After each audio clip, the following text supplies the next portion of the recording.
Hi, everybody. I'm Dr. Sarah Daly, and I just wanted to talk today about my research and an overview of the incel community and the situation of inceldom. So, for those who aren't familiar, incel is short for involuntary or involuntarily celibate. It's a part of an online community that generally falls under the larger group known as the manosphere, which is kind of an online assortment of loosely related groups that include pickup artists, men going their own way, and the red pill. But incels are their own subgroup within this kind of larger umbrella manosphere. And they define an incel as a person who wishes but is unable to be in a romantic relationship. It is very much related to sex in a lot of ways, but it's also about intimacy and romantic relationships. And incels argue that their situation is often caused by their physical appearance, their personality issues, mental illness, or height or more. So, one user estimates that there are more than 100,000 unique users around the world, sorted through different groups, forums, some communities still on Reddit, and even situations, right? That people may be in an incel situation, but not necessarily associate with the incel group. They, I think, have been largely associated with attacks of violence. So I just wanted to give a brief overview of those situations. So in 2009, a shooter had posted blogs about his failures with women, calling a teenage girl the slut across the street, and claiming that she's had more sex than him. In 2009, he targeted and planned his attack on a class of mostly women, where he killed 3 people and injured 9.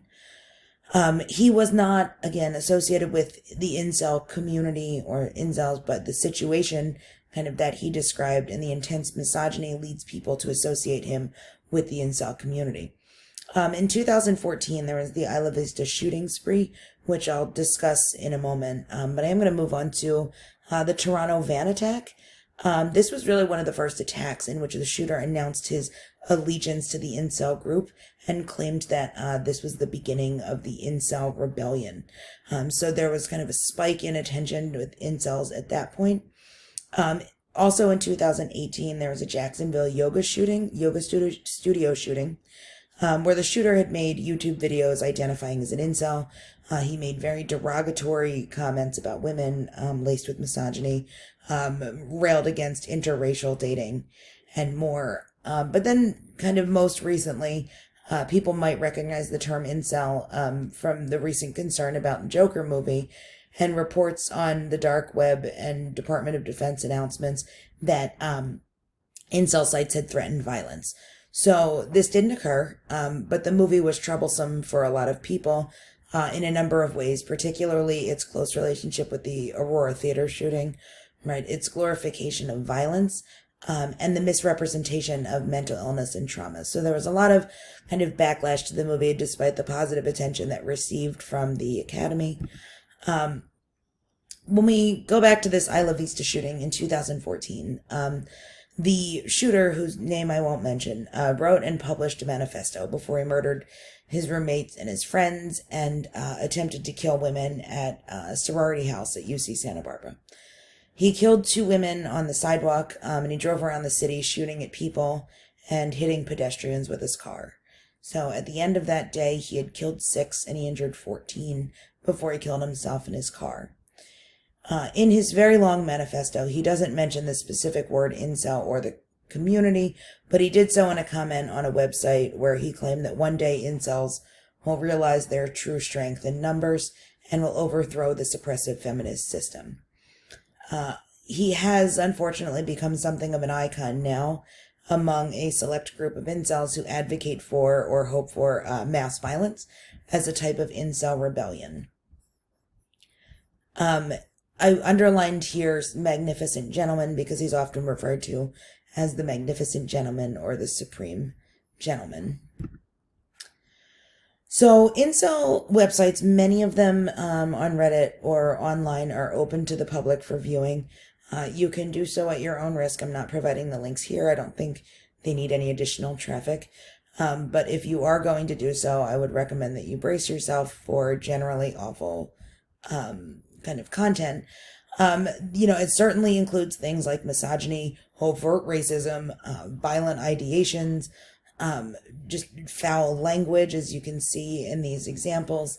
But then there are also themes of kind of depression and nihilism across the board. And one of the things that I've noticed is that when I read through these or when other people do, they tend to pick out the worst, most shocking things, like the ones I listed on this slide, and tend to not see other discussions like severe depressions, discussions about suicidality, um, or even more positive ones about like coping or the ways that people kind of look for solutions for their problems. They generally have kind of their own like shorthand or vocabulary, and they're pretty full of just terrible or really sad topics, but with their own vocabulary that takes some getting used to. They refer to attractive men, very attractive men, as chads or giga chads for the most attractive ones. Their female counterparts are Stacy's, but they also have a number of derogatory terms for women. So again, this is really shocking content in a lot of ways, but there are really sad themes across the board too. So when I started looking at this, I tried to uh, think about how I could study this, and one of the ways that I chose to do that was through interviews with incels who would talk to me. There is a sampling issue here that I am only interviewing men who are willing to talk to me, that are open and honest about a lot of their own personal issues.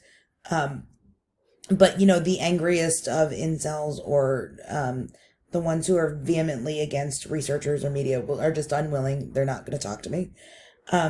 But across the themes that I found, I listed some of these other ones that are kind of moving away from the violence and the misogyny and the general horror of the negative posts. And I included some quotes from some of the surveys just so you could see and read some of their quotes.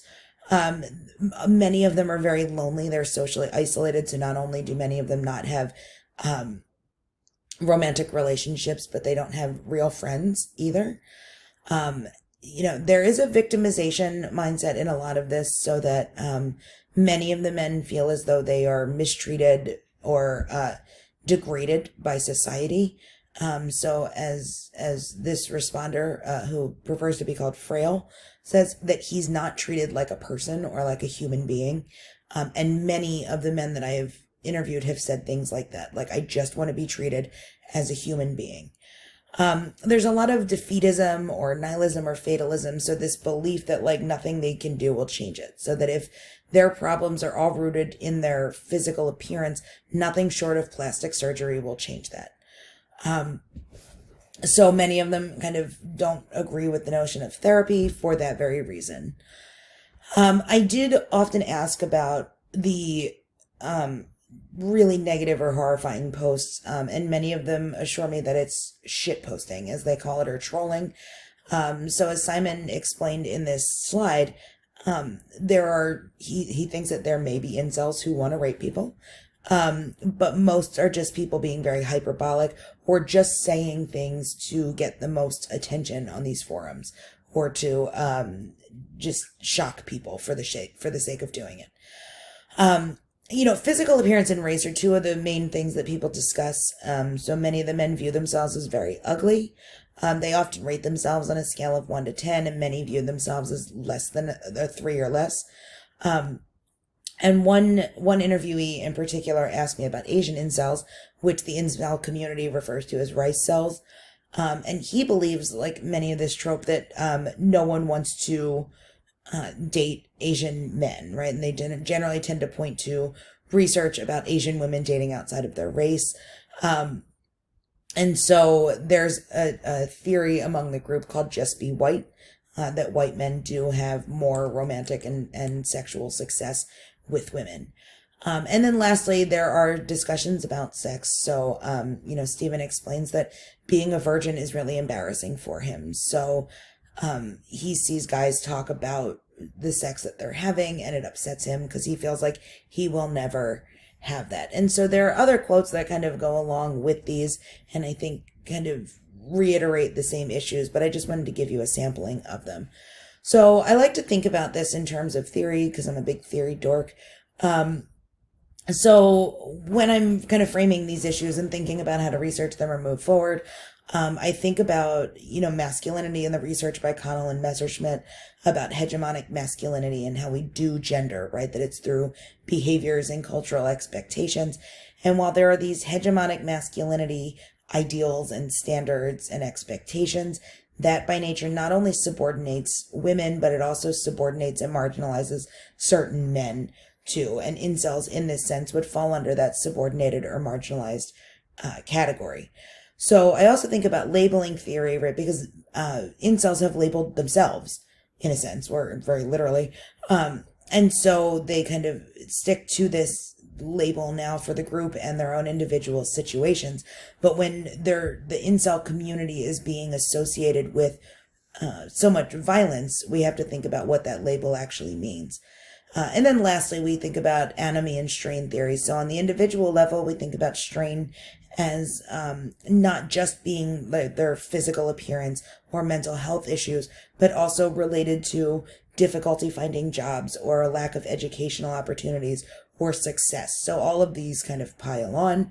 And from an institutional or larger cultural standpoint, I think about dating goals and relationship goals as being part of kind of life course or developmental behavior. And these are general societal expectations. So when when incels in particular can't meet those goals, they either retreat or innovate by creating this community, and retreat by really literally retreating from society and joining this online community. So while there's not a lot of research out there about incels, I think I like to apply other types of relationship or research that might be tangentially related. So things like male gender role stress, violence against women to address this intense misogyny, suicidality, right? That because there is a high rate rate of suicidal ideations. But we also want to look at the ways that groups and individuals behave online. And I think that really tells us a lot about kind of how they develop over time. I don't want to call the group, for the purposes of my research, kind of a hate group or a domestic terrorist group or an extremist group, but I think we can think about how much time people spend and how they are influenced by the sharing of ideas online. So I think that we can think about this in terms of radicalization. And then because of, again, the suicidal ideations and the vague or overt threats of violence, we can think about risk and threat assessment strategies moving forward. And lastly, I think we have to be honest about trends that we see in dating and gender relations and relationships. And as we move forward and continue with online dating, a lot of that is affected by physical appearance and how that might affect incels in the future. So I think we need to keep evaluating these themes that are incels or most of the posts angry or sad or violent. We need to truly understand who this group is and if their online behavior is indicative of in-person behavior. But I think we need to objectively study them, right? Rather than kind of simply dismissing them as a bunch of violent virgins. I think we need to be a little bit more nuanced in how we do this. I want to focus on studying them from the inside out rather than from the outside in. And then we have to think about what we call this, right? If it's a movement, which it may or may not be, depending on who you talk to, but how this group arose in the space, in the social space in which it arose, in social and cultural conditions that continue. So things like feminism and pushes for diversity and equality, delayed marriage. So these all are part of the larger context of this. We have to think about how we protect women, that if we do think of this group as a threat, which again can be rather subjective at times, but we do have to protect both men and women alike, and how we can help members either get them out if they want to, or to kind of work with them to see what we can do, if at the very least to just listen. And then we want to think about public safety issues, like, do we shut these groups down? Or are they better off just being there and supporting each other in maybe nonviolent ways? So So I thank you for your time, and I look forward to questions.